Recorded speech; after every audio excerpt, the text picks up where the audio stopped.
Hey, it's William Branch with William Branch Group. Today I'm going to give you a market update and let you know kind of what's going on. Talk about a few things as far as what the Fed's doing, where the interest rates, inflation, what the housing market's doing, and just kind of dive into a couple different topics that I've been thinking about and like where are we headed.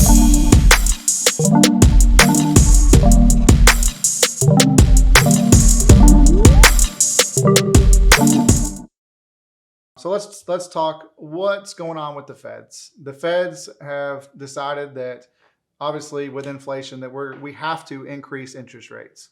In March, they are going to be going up at least 50 basis points, with talks that in July will be another 50 basis point hike. We may see, another two, maybe three points, but at least we're going to go up at least 1 full percentage point. So I was doing a little research, and the last time that they actually did a rate hike was back in 2000. So that's over 21 years. That's crazy to even think about.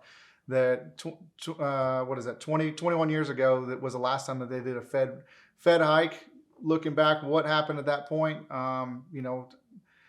It's crazy to think just how far that's gone. So, but what does this mean? Like we're in a season, we're in a cycle, and we're in a phase of life that we have to be cognizant of what we're doing. We're talking with all of this. What is this doing? Your cost of your houses are going up. The cost of gas, the cost of cars, everything's going up. Cost of bread. I don't know what your grocery bill looks like, but my grocery bill's gone up at least 7 to 15%. So we have to start looking at the next 6 to 12 months and our budgets. How much are we saving? The average American has about $3,500 in their savings account, and Dave Ramsey says that the optimal goal is to have at least 6 months of a nest egg. Okay, well, what about the next 12 months? Why not go have 12 months worth of savings? So it's super important for us to really focus on diving into our budget every single month and really seeing where we focus our spending on, because it's happening, guys. Like the cost of everything's going up, and it's here to stay for a little bit. So we're going to be coming through some turmoil for the next 6 to 12 months. So just hang on with us. As far as like the real estate side, what I'm seeing as far as houses, we have very low inventory right now. I think I read a stat the other day. We have about 0.8 months of a housing inventory that's out there in the Rockwall County area. So if you're in the market to sell, like right now is the time for you to be able to capitalize on that. We are seeing that people are getting upwards of 50, sometimes 100. I was talking to one of my agents this morning, and they said that they had 93 offers on their home. Can you believe that? 93 offers.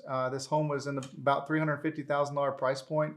Ended up a little over $400,000 with full appraisal waivers. People are doing anything and everything right now to get a home. How much do you currently have in savings? Let's dive into that. I look at it, and I guess we can live in fear, but if we can protect ourselves and protect our families, I think that looking at your monthly budget, where do you spend your savings each month where are you spending? Where are you spending extra money that you could potentially save that you may not have? I've talked to you guys a little bit in videos before. Is it your can of dip? Is it your Starbucks? Is it going to McDonald's or Chick-fil-A? DoorDash. Instead of hiring the DoorDash, one way to do it would be to save just going and actually picking it up. You probably could save 20, 30 bucks just right there every time you did that. Interest rates, where I think they're going to go, I think they're probably going to level off. We'll probably see a bigger impact right now as far as we'll probably see a little bit of a tick up to about probably 4.25, maybe even 4.5. But I think they'll level off at some point. They have to. I think we're at the height. We may not. We may even see them get close to the 5% range. But we have to do something to slow down this economy. We have to slow down the housing market and all this frivolous spending that's going on right now. Something has to happen to slow it down. And the only way to do that is to increase these interest rates. So what causes interest rates to jump is going to be obviously inflation, and you have high demand in the market. And the Feds obviously increase the interest rates to slow the demand down. Like with inventory right now being so low, that is one of the main reasons why interest rates have to jump. If you're out there looking, if you're on the verge of buying right now, interest rates are going to be in the low 4s. just think that if you wait till they're going to be at 5%, you're probably going to spend an average of about $60,000 to $80,000 extra just in interest rates alone.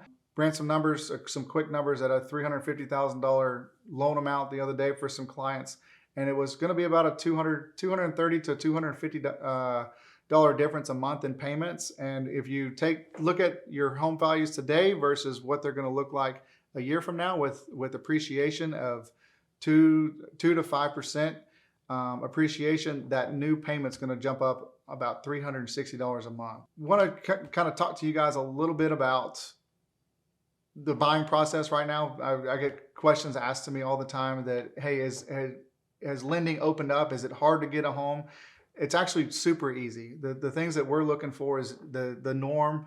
I would say that it really, the biggest challenge is just being able to get a home right now. So the lending piece is the easy part. It's finding other sellers and finding other offers right now is going to be the toughest challenge for our clients that are out there in the market today, struggling.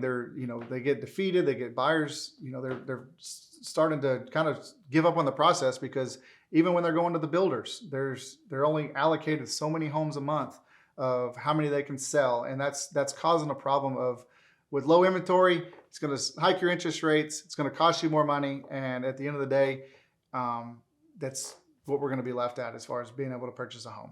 One of the things that we've been working on here recently with our buyers, if you are in the market, you have need to sell a home, we have a couple options. We have people that have equity that they need to capitalize on, but they're afraid to sell their house. So we can help you. We have a program that we can either pull some equity out of your home, or we can bridge your loan to where you can actually have 2 homes at one time and be able to be non-contentious. So that's one way that we're helping fight this battle, is that you're probably you're in the same boat. You're scared to list your home because you got nowhere to go. This will help ease that pain. We can structure your sales price to recoup some of those costs, those extra costs to have to use one of those programs. But it's going to take the stress off to where you can go focus on buying a home and not have to worry about selling your house, moving twice. And it's something that it's worked really well in our market, and we're using it on a daily basis with some of our clients that are looking to sell their home. Thank you for listening. I'm William Branch with the William Branch Group. If you haven't subscribed, please click that like button below. We appreciate you listening to our channel, and we look forward to adding some valued content to your life.